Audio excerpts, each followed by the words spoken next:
Hey, everybody.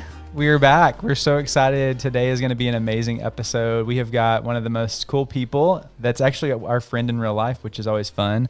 Brigeette Zorn. BZ in the house. Can we get that trending? Hi, guys. Hey. Welcome. So Brigeette is an Oklahoman. Go Okies. She's a nonprofit fundraising whiz. I met her. We were both in healthcare philanthropy, kind of at different organizations in the same city, both doing a lot of annual giving things. She is now the executive director for American Heart here in Oklahoma City. Amazing organization, amazing mission.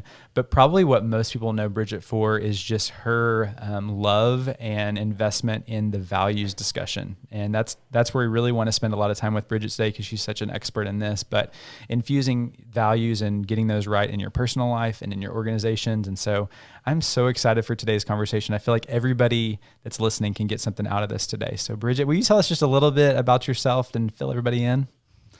Yes. Well, first, I just want to say how grateful I am to be on this podcast. I have been watching from afar what you guys have been doing with We Are for Good, especially around the workplace giving space, which is where I've spent a lot of my career too. And I just respect the heck out of you guys. And I'm so grateful for the hour that is in front of us to talk about values. Thank you. You compliment our company, our kids, or our dogs. You're our friends for life.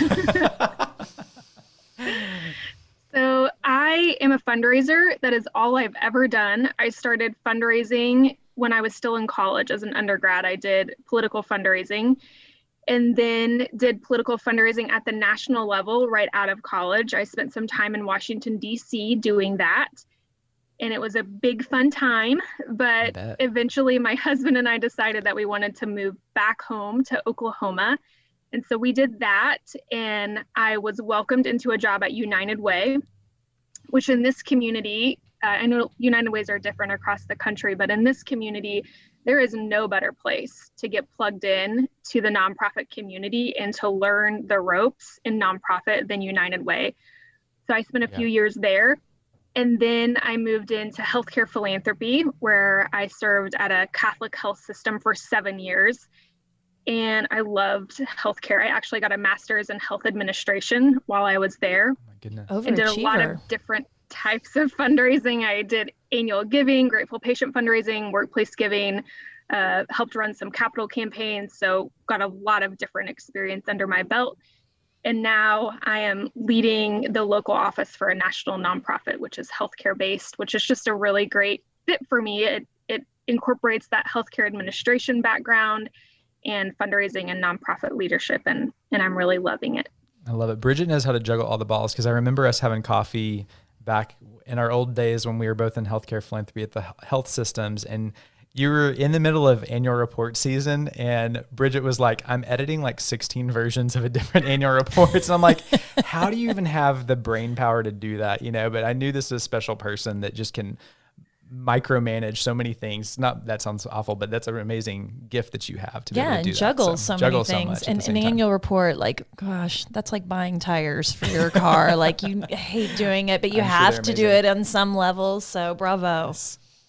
Yeah, it's like it's real life having like 16 tabs on your computer with different annual reports for different communities. But I will say, and maybe this can segue into the other things that we're going to be talking about, is part of what made those annual reports doable is that the organization I was working with had really clear and strong values and a really clear and strong mission. And so no matter what we were talking about in those annual reports, although it looked different community by community, there were common threads in the copy and in the messages and the stories that we were telling. So yeah. I love that you're kind of like, this is your jam.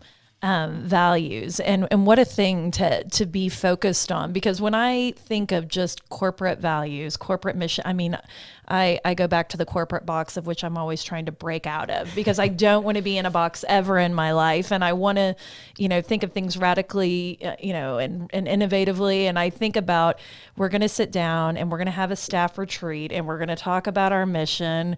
We're going to determine our vision, blah, blah, blah, blah, blah. So kind of give us your take on values and how you're working to kind of disrupt this space of, here's how to check off your mission, vision, values, those kinds of things. Well, as a fundraiser, this may come as a shock to other fundraisers who are listening, but I hate small talk.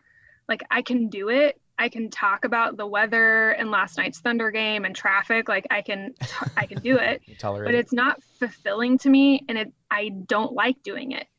And so as a fundraiser, I love having really deep conversations with donors. And I have found, just in my professional career, there's no easier way to get to know someone on a deep level than to talk to them about their personal values, and to talk to them about the values of your organization, and say, like, which of these, inspires you, or which of these do you see showing up in your own life? Those are the kind of conversations that I like to have with donors. And I just found that values was it was kind of like an easy button to those deep conversations that I was longing for. And it turns out having those kinds of deep conversations with donors often leads to bigger gifts. Go figure. Yeah. Well, of course. I mean, if that's the front porch to walking in as an entry point to having these relationships, I mean, you're truly sharing the most important and vulnerable things about yourself with someone. And so I can see how, if philanthropy is important to you, how it would flow from there. So what a really intelligent way to walk in to a conversation, rather than just, where'd you grow up and what do you do, and tell me about your kids. It's just like at a deeper level. So that's a great hack. And then, I was finding that I was having deep conversations at work. I was talking about mission and values in the office, and I was, being really thoughtful about strategy and what we were going to do as an organization. And then I would get home at night and walk into chaos and feel like at home, I was not talking about values. We had no vision. We had no strategy for how we were spending our time and how we were parenting. And there was a disconnect there that made me feel guilty. It just didn't feel good. And so I started thinking about, what are some of the values I want to incorporate into my home life? And why am I not having those really deep conversations regularly with the people who mean the most to me, like my parents and my spouse and my son? And so that's kind of heavy. But again, that's the deep conversations that I like to have. So I hope you're ready. Yeah, we are. I think it's this. such a thought-provoking discussion. So please keep going. I'm Tell curious, us like, your process. Why do you think that people choose not to? I mean, just before we get into it, what are the blocks? I know busyness and just getting in the grind on some level, but what do you think is the block for people having these conversations? A lot of things. For one, it's not easy. Yeah. But at the same time, we're hungry for this kind of information. I think that's why things like the Enneagram are so popular, and personality assessments are popular. Cambridge Analytica got millions of Americans to take personality assessments on Facebook in 2016, partly because we're so hungry to know who we are, to have these kinds of things delivered to us in an easy way. But what I've found is it's not easy. Like, you actually have to sit down and self-reflect and meditate, write them out, maybe have difficult conversations that you've never had with a spouse or with a sibling. It's just easier to kind of go on autopilot and do what you think that you should be doing, than it is to kind of regroup and come to consensus with your family on something. I mean, in my family, it's hard enough to convince everyone when to show up for Christmas, let alone, That's so true. come together on a set of values. So it's just hard. I mean, that's why I think people don't do it. So it's what difficult. came first, like the chicken or the egg? Did you start examining values within the organization, or did you start with the family? And what did that process first look like? Yeah. So at that Catholic health system, like I said, we had this really strong set of values, and I just loved it. I felt like it really helped guide my work, and it helped make me feel really stable.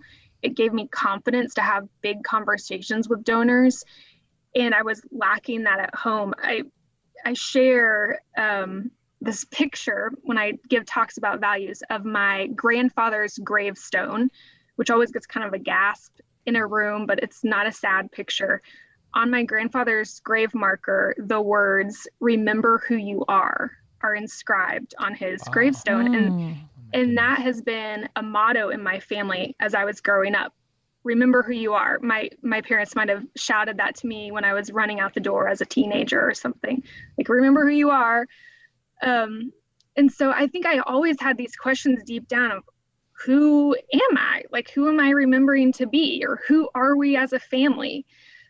My parents lived some of that out by example, but it was never a really clear conversation about, this is who we are as a family. This is who you are. And so I think when I finally got to an organization that had this really clear laid out value system, I was like, oh, I love this. It just felt so right. And then, that was the key to me recognizing that it was really missing in my personal life. So you're having this realization. I can just see how all, it's like epiphany after epiphany, and you're starting to line up the structure that you are going to use as a roadmap for the family. Tell us like how you started, in terms of as a parent and as a daughter and a wife, and how that sort of trickled out beyond your personal life. Yeah, well, I'll just be honest. For me, it started in therapy. I love therapy. Huge advocate. I started having these conversations with my therapist, and I asked her, I was like, I'm looking for a tool that's going to tell me what's unique about my family and give us, some guidelines for how we incorporate some values that are really important to us in our parenting. And she didn't have a lot of resources to give me. There was some faith-based stuff that was good, but it wasn't an exact right fit for us. And so I just started reading. I read, parenting books, and I read books about corporate values, just started reading and researching, and then just came up with my own little method for how we were going to do this discovery work in our family. If it doesn't exist, build it. I love that you tackled that head on. Can you kind of walk us through, the steps of somebody saying they want to do the hard work? Where do you begin? Where kind of walk us through some of the tools that you've put together, how to do that? Yeah. So I say that values work is really important, but it can be done with levity. It doesn't have to feel really heavy and serious. So one of the tools that I think is just fun and I have as a free download and I pass it out whenever I talk is I put values into a March Madness bracket. And oh my gosh. You can let your values fans battle like it out. I still know what that is. John, March Madness is a time of year where, I'm kidding, I tease John about like social events and movies and things. I know enough to hang. Love it. So are you pitting them against each other or like, how does that work? Okay. Yeah. So you might have to choose between peace and authenticity, which is more important to you. Wow. Authenticity. What moved forward in your bracket? I'm like such a peacemaker. I'm John. That's John's Enneagram 9. So I'm Enneagram 2. So yeah, both.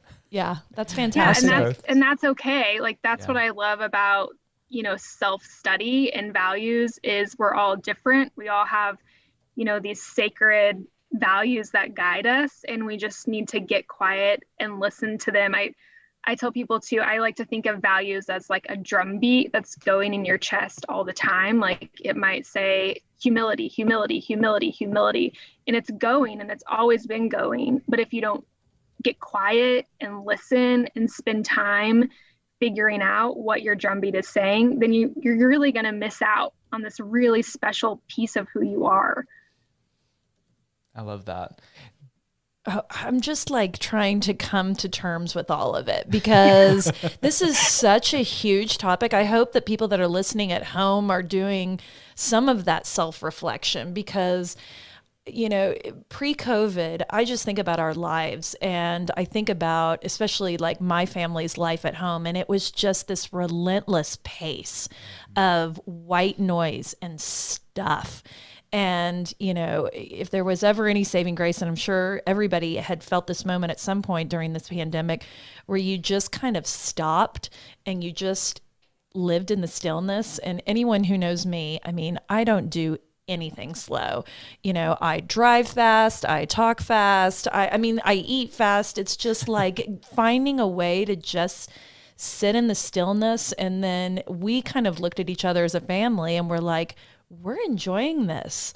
We're enjoying this not going and blowing. We're enjoying going on a hike and just sharing stories about when we were growing up with our kids and, you know, just having super simple moments. And just because we have the technology doesn't need to mean we need to be connected to it all the time. So I'm really appreciating what you're saying and how you're saying it, because I mean, that drum beat is such a visual for me. I mean, and especially if you're logging onto YouTube and you can see like Bridget hitting her chest as she says, humility, humility. And I have thought of many times as a human that I've just had such anxiety, and I'm literally thinking in my head, peace, peace, or quiet, stillness, stillness. And I just think about if we could take some of those themes and thread them into the organizations that we work for, whether that's a nonprofit organization, whether it's a for-profit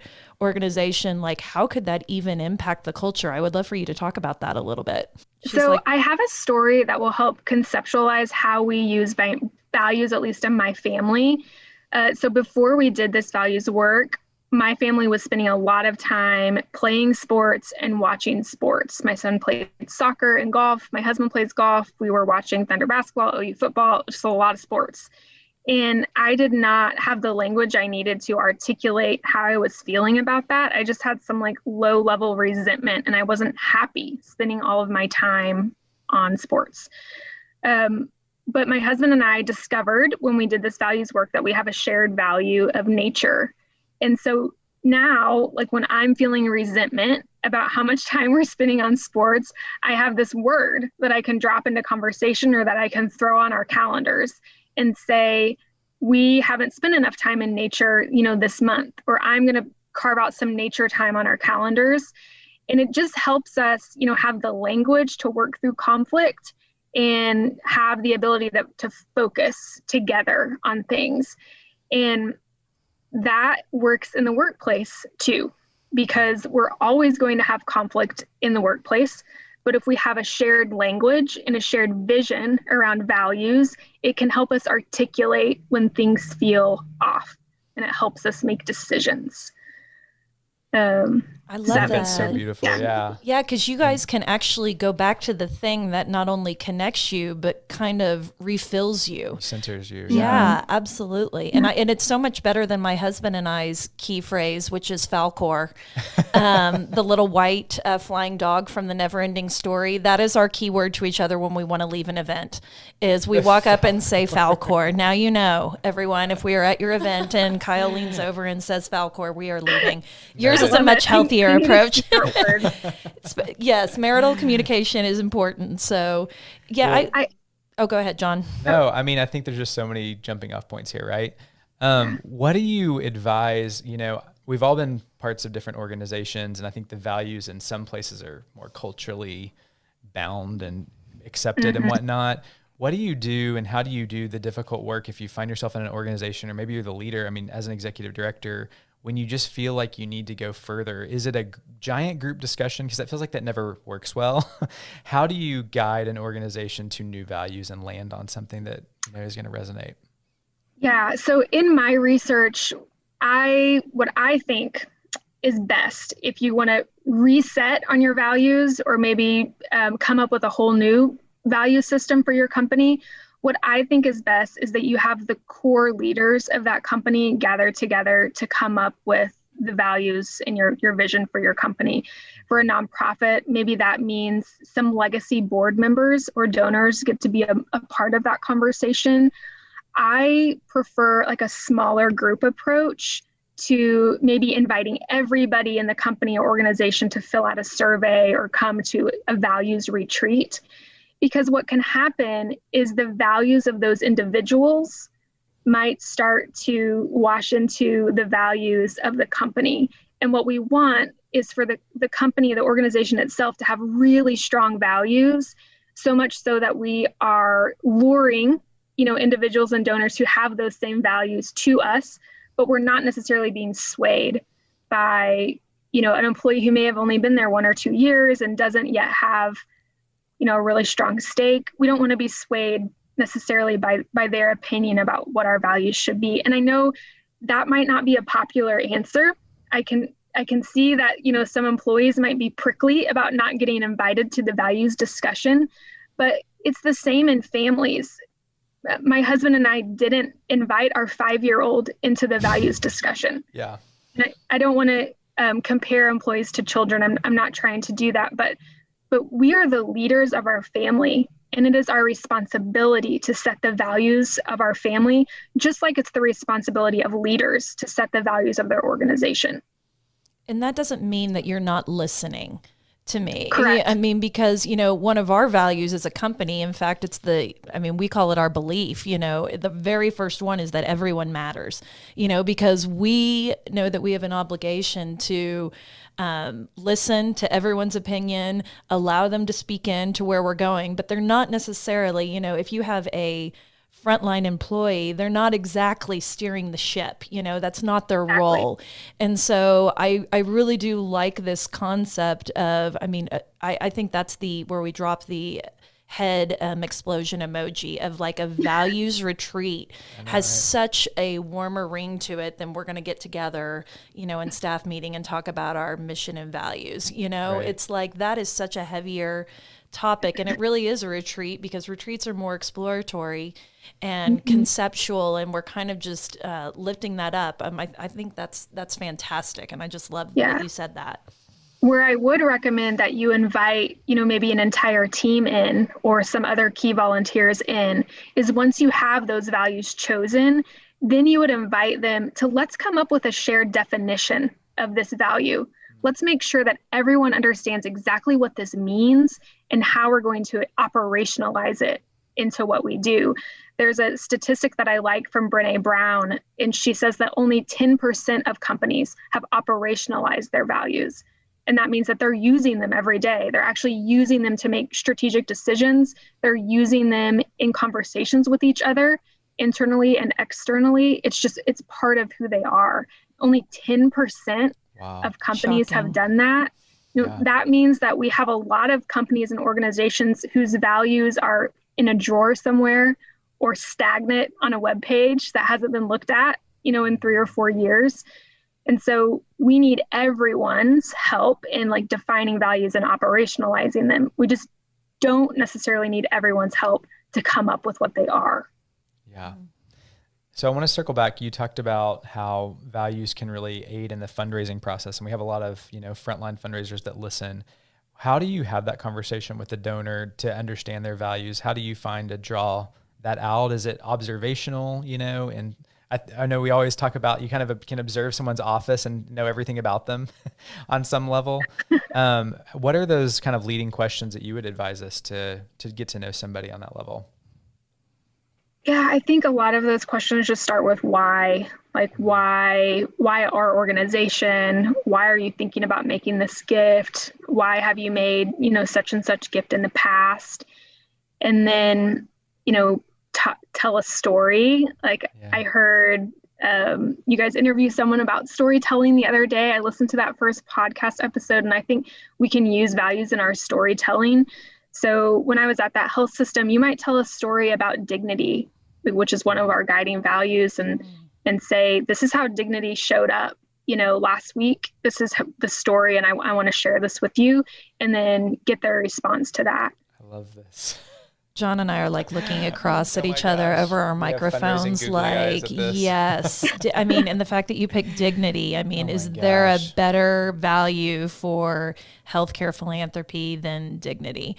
That is a really powerful statement. And I think if you could just even tie it back, I would love to know how having this approach, especially as the big cheese in your organization. I mean, I can imagine how this flows down to everyone beneath you has got to be culture bending in a great way. And so talk about how you've been able to see your organizations grow and flourish, just kind of employing this methodology. Yeah, well, I think it's been difficult because what I learned in that health system job, I was there for maybe 5 or 6 years before I really understood those values. And right now I'm in a very short tenure at this job, and I'll just be candid. I don't have a really solid understanding yet of how to, talk about the values of my organization.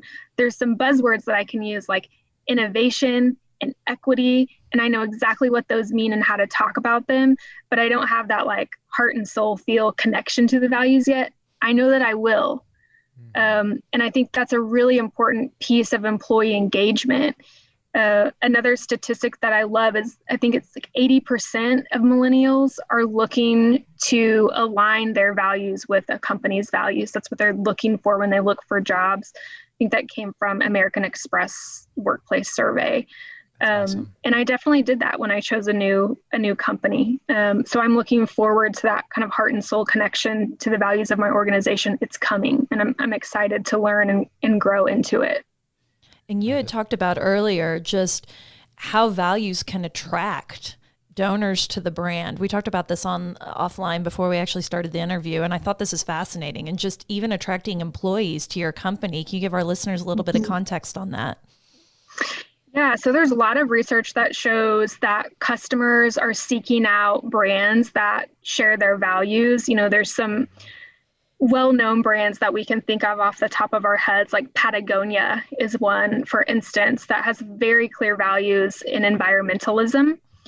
I think customers are especially interested when a company is so strong in their values that it's clear that value has a negative effect on their profit.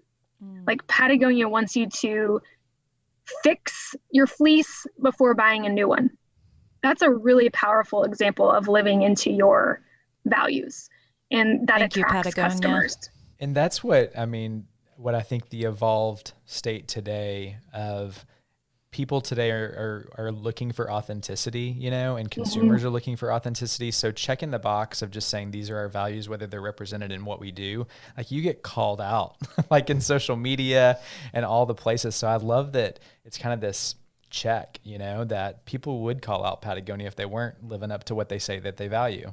And Patagonia probably appreciates that, I think so. People, their people are holding them accountable. Their community is saying, we align here and we're going to keep shopping here if you can, adhere to this. I love that. Why not? Yeah. I love that they put it out there so publicly. And I think that goes back to, John, the question that you asked about why are families not defining their values and putting them out, more publicly. It's the same reason I think companies are shy to do it, because it sets you up for public criticism. It sets you up for failing to live into that value.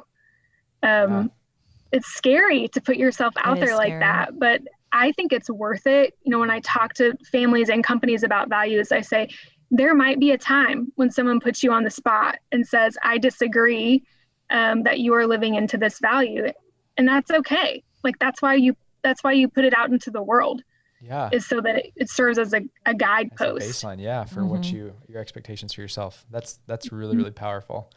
I have one more question, and it's kind of a zinger. We didn't tell you it was coming, but I'm just really fixated and loving this grandpa's grave marker and remember who you are. I'm coming back to that. I wonder if you could tell us, like, who has been someone in your life who has really influenced you and help you discover what, Brigette's values are. Well, that's such a good question. My parents, my parents and my grandparents, I am so fortunate to come, from a strong family where I grew up hearing family stories. And I heard about the time my grandparents' house burned down. And I heard about the time my grandfather went to World War II and lied on his draft papers saying he was 18 instead of 17 because he wanted to serve, his country in the war. I grew up hearing those stories. And I know from my research that hearing those stories helps kids form values and helps them grow into the people that they're going to be and feel confident in who they are. And so I would say my family more than anything else. And that's so clear to me that you are going to say that, because that infusion, you can hear it as you're talking about your children. You're talking about how to co-parent, and even when you talk about your organization, I just feel like it flows from that. So yeah, I'm a deep conversationalist. It sometimes works in fundraising and sometimes it doesn't, but it's who I am. And I've found professionally that just leaning into it is fulfilling to me. Yes. Whether people want to go there with me or not, that's what I like to do. John, it reminds me of your invention that you thought of that one day where it was like you would get something, water cooler comments emailed to you so you could feel like you were socially hip, that you could share. I could never hang with the sports conversation, so I just needed an app to say what happened at the game so I can at least not embarrass myself in the elevator ride up. Like, who caught the pass? Like, oh yeah. What is a pass? Oh, wow, yes. Crazy game last night. I'm texting like, who played? You are of the Brigitte Zorn, hardwired. You want to have those deep and meaningful conversations. Absolutely. I mean, the small talk is important too. That's important to our social lives. But like I said, it's not fulfilling to me. It's not where I want to stay. Yeah. I want to get past it. Yeah. I love that. So, okay, Brigitte, we ask all of our guests one good thing. You have given us so many good things already, but what's something actionable? We're looking for something we could do today to go forth and implement in our life or mindset, whatever it may be. One good thing. I want to have some countdown music for one good thing. Can we get like some Jeopardy music? Create even more anxiety for the guests. Think of something. Oh. So there are 3 things that I have found in my research that can help you define your values. I'll just go over those really quick, and then I'll give you like a piece of homework. Okay. So 1 is to get quiet, meditate, prayer, spend time in nature, whatever that looks like for you, and just listen to that drum beat. Number 2 is write. Maybe spend time with a journal prompt. I've got some Mad Libs on my website that work well for people. Just kind of fill in those values words. And number 3 is to ask someone you're close with, like a friend or a sibling. And instead of asking, what are my values, flip that question and say, what is a value that I bring to this relationship? Or what value do you think I bring into the world or into this workplace or whatever? So I would say, if you really want to dig in deep with me and have a deep conversation, maybe for the first time in that friendship or work relationship, ask that 3rd question of someone you trust and just see what happens. And in the stillness, I think that it really, number 1 of just finding the quiet, within, and just doing that self-reflection. I think that is some of the heavy work, because it's a noisy, distracting world. Yep. And if we can just kind of take those deep breaths and inhale, exhale, and do the work on ourselves, it seems like the other 2 things would flow very naturally from that. So that is such a great tip. Brigitte, you have so many incredible thought-provoking questions and ideas here today. How can our guests connect with you? Looking at March Madness style brackets for values, going through Mad Libs. Yes, I know. This is like, we're going to geek out over it. Where can people connect with you? So I'm on Instagram and Twitter, Brigzorn, BRIGZORN. And then to just make things easier for really myself, I have a website, brigzorn.com. Love that consistent branding. Good job. There you go. And so you can go there to learn more about Famified and some of the other stuff I've got going. And I feel like we talked about this right before, like just to share a little bit about the awesome programs you've got.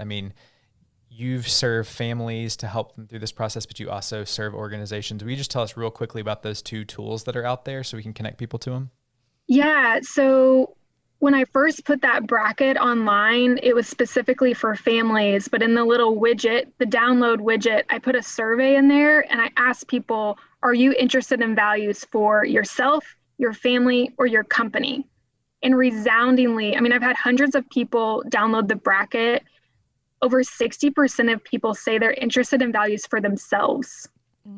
So I was like, awesome. oh, I guess people need to do this work for themselves first, maybe before they can feel confident to bring it to their families or bring it to their companies.